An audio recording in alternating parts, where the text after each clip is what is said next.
Starfall. Mira Chen gripped the handles of her escape pod as it shuddered violently through Vagzora's atmosphere. The navigation system flashed red warnings before failing completely. Through the viewport, jagged mountains rushed toward her at terrifying speed. "Not like this," she whispered, activating emergency thrusters. They sputtered weakly, barely slowing her descent before the pod slammed into the mountainside and skidded across ice and stone. When Mira regained consciousness, frigid air whistled through a crack in the pod's hull. She winced as she touched the gash on her forehead. The emergency beacon blinked steadily, a light that could mean rescue or capture in this contested region of space. 3 years since Earth's colonies had fallen to the collective. 3 years of running, of refugee camps and broken promises. Mira had been a xenobiologist before everything collapsed. Now she was just another homeless human in a galaxy that had little use for her kind. A shadow fell across the pod's damaged door. Mira fumbled for the shock rod hidden in her boot as the metal groaned and peeled away. The figure that loomed in the doorway stood nearly 7 feet tall. Luminous violet skin stretched over a powerful frame. Intricate markings spiraling across exposed arms. Eyes the color of Arctic ice studied her with unsettling intensity. "You've crashed into Zurian territory, human," he said, his deep voice perfectly rendered in her language by the translator at his throat. "I am Commander Zethral." Mira knew that name. Leader of the Azurian forces on Vagzora, rumored to be as brilliant as he was merciless. "I need no introduction to the scourge of the Outer Rim," she replied, fingers still wrapped around her weapon. His expression remained impassive. "You're injured. Night approaches. Temperatures drop to lethal levels for your species. I've survived worse. Perhaps, but you won't survive tonight. Come with me to the fortress. You'll receive medical attention." I laughed bitterly. "And then what? Become a servant? A prisoner? A laboratory subject? I've heard stories about what happens to humans in Azurian custody." Something flickered in those ice-blue eyes. Not anger. Was it surprise? "You believe propaganda crafted by those who have never met my kind," he said quietly. "Nevertheless, the choice is yours. Die here or accept my protection." Mira raised her chin. "I choose neither. I'll make my own way." Zethral studied her for a long moment. "Remarkable. Most species show fear when facing death. You show only defiance." He stepped back. "Very well. There is a human settlement 30 miles north. You won't reach it before nightfall, but that is your concern." He placed a small device on the ground. "This will mask your signal from predators, both animal and sentient. It has a limited charge." Before Mira could respond, he turned and walked away, his tall figure soon disappearing into the swirling snow. She stared at the device, confusion replacing her suspicion. Why would the notorious Commander Zethral offer help without demanding anything in return? As the first howls of Vexoran windwolves echoed across the mountains, Mira pocketed the device and gathered what supplies remained in the pod. She had survived this long by trusting no one. She wouldn't start now, not even with an alien warlord whose eyes held unexpected depths. Frost and fire. 7 days after refusing Zethral's offer, Mira huddled in a shallow cave as Vexora's merciless winter raged around her. The supplies from her pod had run out 2 days ago. The protective device the commander had given her blinked feebly, its charge nearly depleted. Her fingers had long since gone numb, and each breath sent shards of pain through her chest. The northern settlement remained a distant hope, impossible to reach in the blizzard that had trapped her here. As darkness fell, Mira knew she had made a fatal miscalculation. "Foolish pride," she whispered, her voice barely audible over the howling wind. The cold was seductive now, promising sleep and an end to struggle. Her eyelids grew heavy. A sudden warmth against her face jolted her back to consciousness. Through frost-crusted lashes, she saw a familiar silhouette backlit by a plasma torch. "Still defiant, Mira Chen?" Zethral asked, kneeling beside her. "Or ready to accept help now?" She tried to form a retort, but her frozen lips refused to cooperate. Instead, she managed the slightest nod. Without hesitation, the Azurian commander lifted her into his arms. His body radiated heat that seemed to burn through her frozen clothing. He carried her to a hovering transport where several other Azurian soldiers waited. "Not a prisoner," she managed to whisper as consciousness began to slip away. Zethral looked down at her, his expression unreadable. "Not a prisoner," he confirmed. "A guest." When Mira awoke, she lay in a chamber unlike any she had seen before. Curved walls of polished stone glowed with embedded bioluminescent crystals. The air was warm and carried the scent of unfamiliar spices. Her injured body had been treated, wrapped in soft, healing bandages. A tall window revealed a breathtaking view of snow-covered mountains beneath twin moons. She was in the fortress, the heart of Azurian power on Vexora. The doors slid open soundlessly, and Zethral entered, ducking slightly beneath the archway. He had exchanged his battle armor for simpler attire that still did nothing to diminish his imposing presence. "The medics tell me you will recover fully," he said, remaining near the doorway. "The treatments are compatible with human physiology." "Why did you come back for me?" Mira asked, her voice stronger now. "You intrigue me." He moved to the window, gazing outward. "Few would refuse safety out of principle alone. Fewer still would survive as long as you did in our wilderness." "I didn't survive. You saved me." A technicality. Something like amusement flickered across his face. "You are welcome to stay until you recover your strength. Then, if you still wish to leave, I will arrange safe passage to the human settlement." Mira studied him carefully. "And what do you want in return?" Zethral turned to face her fully. "Conversation. Knowledge. For centuries, my people have conquered rather than communicated. I find myself curious about other perspectives." He moved to a small table beside her bed and placed something upon it, a datapad filled with texts about Earth and human history. "You've been researching my species?" she asked. "Know your enemy is an old military principle, though I begin to question whether enemy is the appropriate term." Later that evening, as servants brought food, Zethral returned. To Mira's surprise, he sat on the floor near the hearth and asked about her life before the collapse of Earth's colonies. As flames cast dancing shadows across his violet features, Mira found herself speaking of things she had shared with no one since becoming a refugee. Her work as a xenobiologist, her family now lost among the stars, her dreams of peaceful coexistence between species. "Your optimism survived even as your world did not," Zethral observed quietly. "That is remarkable." "What about you?" she asked. "The stories about you describe a ruthless conqueror, yet here you are, sharing fire with a refugee." His gaze remained on the flames. "Perhaps both of us are more than the stories told about us." For the first time since Earth fell, Mira felt something unexpected bloom in her chest. Not quite trust, but something dangerously close to hope. Hidden Hearts. A month passed in the fortress, and Mira found herself settling into an unexpected rhythm. Her days were spent exploring the vast library containing knowledge from across the galaxy, sometimes accompanied by Zethral when his duties permitted. Their conversations grew longer, deeper, often lasting late into the night. She learned that beneath his fearsome reputation lay a mind of remarkable complexity, a tactician who quoted poetry, a warrior who practiced delicate calligraphy with the same hands that had won countless battles. The fortress itself revealed surprises. Rather than the prison she had expected, she discovered a community. Azurians lived alongside members of other species, some former enemies, now advisors or artisans, contributing their unique skills.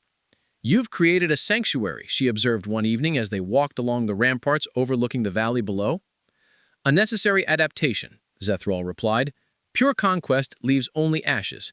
This approach preserves knowledge that would otherwise be lost." "Is that why you saved me? To preserve human knowledge?" His steps faltered almost imperceptibly. Initially, perhaps. Before he could elaborate, a young Azurian soldier rushed toward them, her face tight with concern. "Commander, the mining outpost reports a pandemic, unknown pathogen affecting all species. Medical teams are overwhelmed." Mira stepped forward. "What are the symptoms?" The soldier glanced at Zethral, who nodded permission. "Respiratory distress, followed by neural degradation. Our treatments are ineffective. I specialized in cross-species pathogens before the collapse. I might be able to help." Hours later, Mira hunched over equipment in the fortress laboratory, analyzing samples from the outpost. Zethral remained by her side, providing whatever resources she requested without question. "It's a crystalline pathogen," she finally announced, pushing back from the microscope. "It's similar to something I studied on Proxima b. It doesn't actually infect cells. It mimics them, creating confusion in the body's defense systems." "Can it be neutralized?" "With the right resonance frequency, yes." Her fingers flew across the terminal. "We need to synthesize this compound and distribute it through the ventilation systems." They worked through the night, preparing the cure. As dawn broke over the mountains, confirmation came that the treatment was working. Exhausted, Mira leaned against a wall, closing her eyes briefly. She felt a gentle touch on her shoulder and opened her eyes to find Zethral standing closer than he had ever been before. "You saved many lives today," he said softly. "We did," she corrected. "I couldn't have synthesized the cure without your equipment and knowledge." Something unspoken passed between them in that moment. Recognition of how seamlessly they had worked together, how natural their partnership had become. "Mira," he began, her name sounding different in his voice, almost like a caress. Battle lines. The fortress trembled as explosions rocked its eastern wall. Mira raced through corridors filled with civilians seeking shelter, humans and aliens alike united in fear. She had ignored Zethral's order to remain in the laboratory. If this attack targeted humans, she wouldn't hide while others fought. She found the armory where Azurian soldiers prepared for battle. Their violet skins seemed to pulse with bioluminescence triggered by adrenaline, an evolutionary response to danger that made them appear even more fearsome. "I need a weapon," she announced to the startled quartermaster. "The commander ordered all non-combatants to secure locations," he replied, mandibles clicking with disapproval. "I was security detail on 3 colony worlds before they fell, and if these attackers hate humans, they should meet one who can fight back." After a moment's hesitation, he handed her a pulse rifle calibrated for human hands. "The commander will not be pleased." "The commander rarely is," she replied, checking the weapon with practiced efficiency. She joined a squad moving to reinforce the eastern perimeter, where the fighting was most intense. The scene that greeted her was chaos. Azumarian defenders exchanging fire with a larger force of Vexer and extremists whose gray-mottled skin was covered in ritual war paint. Through swirling smoke, she spotted Zethral at the front line, his tall figure unmistakable as he directed the defense. Even in combat, his movements held a fluid grace that mesmerized her for a dangerous second before instinct took over. A Vexer and infiltrator had scaled the wall behind him, thermal blade raised for a killing strike. Without hesitation, Mira fired 3 precise shots. The attacker fell, and Zethral turned in time to see her lowering her weapon. Their eyes locked across the battlefield. Surprise flashed across his features, followed by something fiercer, pride, perhaps, or a deeper emotion she dared not name. "They're targeting the refugee quarters," a soldier shouted, as a new explosion rocked the northern section of the fortress. "Defensive formation Alpha," Zethral commanded. "Protect the civilians." Then, to Mira's astonishment, he added, "Chen, with me." They moved as one through the battle, covering each other with a synchronicity that felt like they had fought together for years. Where his strength overwhelmed opponents, her precision eliminated threats he couldn't see. Where her smaller size made her vulnerable, his imposing presence drew enemy fire away from her. They reached the refugee sector to find extremists planting thermal charges that would collapse the entire structure. Dozens of human families cowered in makeshift shelters, children crying in terror. "For a pure Vexera," shouted the extremist leader, a scarred warrior whose hatred burned in eyes yellowed by fanaticism. "Death to the human plague." "You face me first," Zethral responded, his voice carrying across the chamber, "and I am no longer alone." The battle that followed was brutal and swift. Mira disabled the thermal charges while Zethral engaged the leader. When a wounded extremist targeted a group of children, Mira threw herself into the line of fire. The plasma blast grazed her shoulder, searing flesh but missing vital organs. Through pain-blurred vision, she saw Zethral's expression transform into something terrible as he witnessed her injury. His next strike ended the extremist leader with a precision that spoke of controlled fury rather than blind rage. As reinforcements secured the area, Zethral knelt beside Mira, applying pressure to her wound. His touch was gentle, despite the battle still raging around them. "You disobeyed my order," he said quietly. "I'm not one of your soldiers," she replied through gritted teeth. "No," his ice-blue eyes held hers. "You are something far more dangerous." As medical teams arrived to treat the wounded, Zethral lifted her carefully in his arms. Unlike their first encounter in the mountains, this time Mira didn't resist. "We need to talk," she whispered, "when this is over." His only response was to hold her closer as they moved through the fortress now secured against the failed attack, his heartbeat steady against her cheek, a rhythm different from human hearts, yet somehow perfectly in tune with her own. Shared horizons. Dawn broke over the mountains, illuminating the fortress with golden light that belied the violence of the previous night. Repairs were already underway, Azurians working alongside humans and other species to rebuild what the extremists had damaged. In the commander's private garden, a sanctuary few had ever entered, Mira sat beside a pool of luminescent water, her injured shoulder properly treated and healing. She watched ripples spread across the surface, each circle wider than the last. "Like consequences," she murmured to herself. "One action, endless ripples." "A philosopher as well as a warrior," Zethral's voice came from behind her. "Your species continues to surprise me." He sat beside her on the stone bench, close enough that she could feel the warmth radiating from his violet skin. For a moment, neither spoke, content to share silence after chaos. The extremists have been contained. Their leaders will face justice for their crimes. And the humans here? What happens to them now? Zethro turned to face her fully. "That depends, in part, on you." "Me?" Last night changed something fundamental. His gaze was steady, unflinching. "For centuries, my people have relied on strength alone. We conquered because we could, not because we should. I was raised to continue that legacy, to be feared rather than understood." He gestured toward the fortress beyond the garden walls. "But what you saw, what we've built here, is different. Integration rather than subjugation. And yet, until you arrived, something essential was missing." "What?" "Balance, understanding, the recognition that strength without compassion leads only to endless conflict." His hand moved hesitantly toward hers, stopping just short of touch. "You showed courage when you stood against me in the mountains. You showed wisdom when you helped heal the sick. And last night, you showed that humans and Azurians can protect each other, fight for each other." Mira's heart quickened. "Are you proposing an alliance?" "I'm proposing something more personal first," he said, his voice softer than she had ever heard it. "Stay, not as a guest or refugee, but as my equal, my partner." The word hung between them, laden with meaning that transcended political arrangements. "There will be opposition," she warned, "from both sides. Undoubtedly." A smile, rare and transformative, changed his stern features. "But we faced worse odds last night."